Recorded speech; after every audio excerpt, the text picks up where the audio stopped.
একটা সুন্দর জঙ্গলে অনেক প্রাণী একসাথে বাস করত। শেয়াল ছিল চালাক, গরু ছিল দয়ালু, কুকুর ছিল সাহসী, আর সিংহ ছিল জঙ্গলের রাজা। পাখিরা আনন্দের গান গাইত। আচ্ছা, শিয়ালটা আজ এত হাসছে কেন? কিছু একটা মতলব আছে মনে হচ্ছে।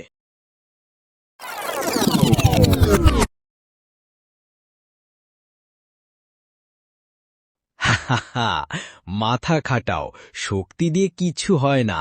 এই দেখো, খাবারটা গায়েব। এই শেয়াল, এটা কেন নিলে? সাহস থাকে তো সামনে আয়। আরে দেখো, শিয়াল আবার খাবার চুরি করল। ওকে কে থামাবে? এই জঙ্গলে শুধু আমার আইন চলবে। সবাই সাবধান, আমার অনুমতি ছাড়া কেউ কোনো কাজ করবে না।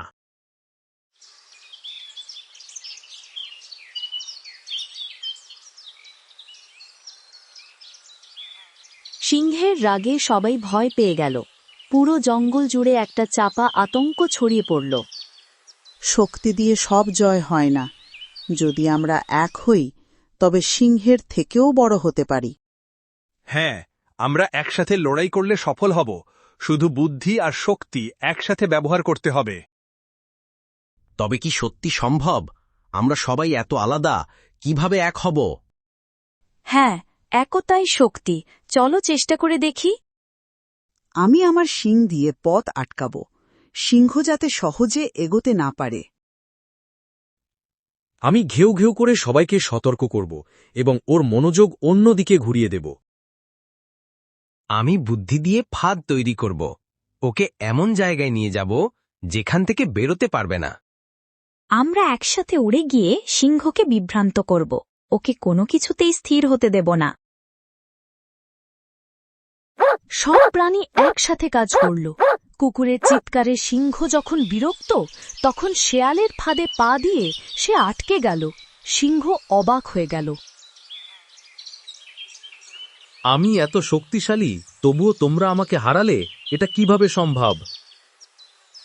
কারণ আমরা একসাথে ছিলাম। আমাদের শক্তি, একতা আর ভালোবাসা।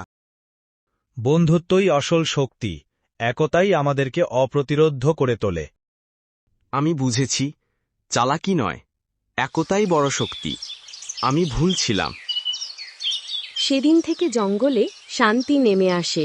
শেয়ালও ভালো হয়ে যায়, আর সিংহ শিখে যায় অহংকারী কিছু হয় না। সবাই মিলেমিশে সুখে থাকতে লাগলো। একতা আছে যেখানে, সুখ থাকে সেখানে।